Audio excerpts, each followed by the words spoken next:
this is Captain Chaudhary. Once again, welcome in my series of videos on Merchant Shipping Act 2025. We talked about some definitions in my last video, and in this third video I would like to talk about a few more terms. Some of them might have not changed from the last Merchant Shipping Act, or some of them might have had a minor change, and some of the terms are absolutely new. So let's first talk about this particular aspect, and it's very important to know whether Merchant Shipping Act applies to the foreign vessels. So this act applies to the vessels which are registered in India or the other vessels which are required to be registered under this act. And it implies that even if those vessels are registered in foreign country, but they are required to be registered under this act. So this act applies to these vessels wherever they are, whether they are in Indian waters or they are in foreign waters, the act will apply. Now next comes the vessels which are not registered in India, or they are not registered, the vessels which are not registered under this act. So such vessels which are not registered in this act, whenever these vessels are in India, right?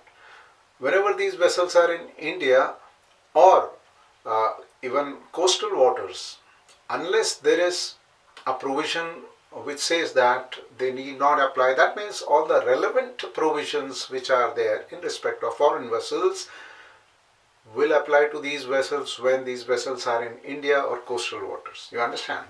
So those provisions which are relevant to a vessel which is not registered in India, when they are in Indian waters, they will have to comply with such regulations. For example, when a vessel, suppose they talk about a vessel whose load lines are not painted, right? So if our Merchant Shipping Act says that we have control over such vessels, we can detain such vessels till the load lines are painted. Yes, it will apply to that vessel, even if it is not an Indian vessel. Now, talking about vessels which are owned by the person who can be the owners of Indian vessels, like those persons who might be citizen of India, or the company which is made under Companies Act and major place of work is in India. So all those persons who can become owner of Indian vessels, but they own a vessel which is registered in foreign country. A typical example is a set of Indian owners, they own a vessel, but the vessel is registered under Cyprus flag or Panama flag. Such vessels are called Indian controlled tonnage vessels, right? Controlled tonnage vessels.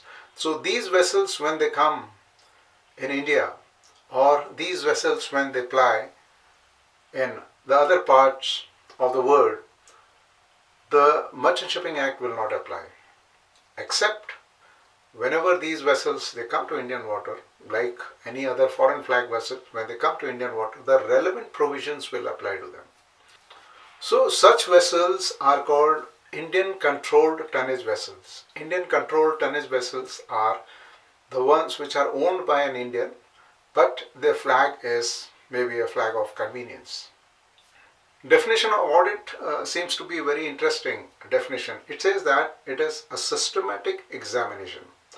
Systematic examination means there will be a system that is provided, that this is how the examination will take place in respect of audit. So we know that whenever there is audit, there is this initial meeting, and then the audit, and then remarks, and then corrective actions, and the time that is stipulated for corrective actions, and remove the observations, non-conformity, major non-conformity, etc. So there is a system that is followed, right? And it is an independent examination system. So probably it means that it is independent of the method by which the survey is done. So the idea is they want to see whether on ship you have a management system which is provided in safety convention. Safety convention means SOLAS. So SOLAS, we have a chapter dedicated to ISM code. So it is to be seen whether the system is as provided in the safety convention, SOLAS, and also whether it is implemented appropriately. So the idea is, it is to be seen that a system which is required, the original objective of the system is safety of life, safety of ship, and prevention of marine pollution, that is being implemented properly. So the machinery part is working properly. That means there are procedures and there are records. So basically ISM code is all about the procedures and the records. Unless you have recorded the activity, the procedure is not done, and whatever procedures you are following must be as per the written SMS. The definition of equipment is traditional. It is same as what was the definition in the old Merchant Shipping Act, and it involves so many things and everything. It talks about medical equipment, it talks about stores, it talks about flags, ships, and the navigation lights, talk about anchor, propeller. So the entire list is there, and it is very, very interesting. If we want to see what all things, if you want to know what all things are stated in sequence, it goes as follows.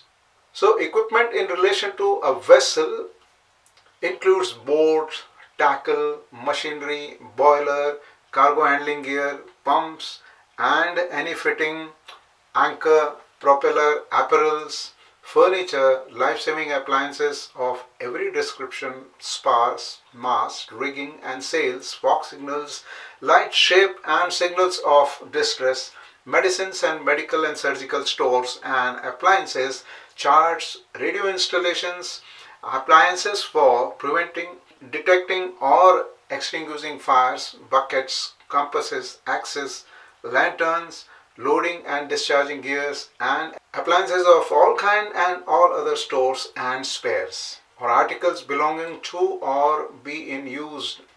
And it also includes every equipment, all the articles which are connected with or used directly or indirectly in navigation, propulsion, the pollution prevention and security of the vessel. Mortgage means transfer of interest in a registered vessel, right? To secure or to get back the money which was advanced or which is to be advanced by the method of loan or any other valuable consideration. Transfer of interest. Interest means if somebody has interest in a ship, it means that if the ship is lost, the person will be put to loss. And if the ship is not lost, ship is continuing to sail or do the business, the person is benefited. So that is how the person has interest in that ship. So that interest is transferred to a person from where the loan was taken, from where the money was advanced, right? Here we also have this term called valuable consideration. Whenever there is agreement between the two parties, each party needs to follow certain requirements and enjoy certain rights. Or it might be an agreement whereby one party is supposed to do some work or supposed to provide a service. So when a service is provided, for example, salvor provides the service, so ship owner has to pay some money to the salvor. So that is called valuable consideration. Valuable consideration is like legal or a penal right that is available to one party in lieu of the service which is provided by another party.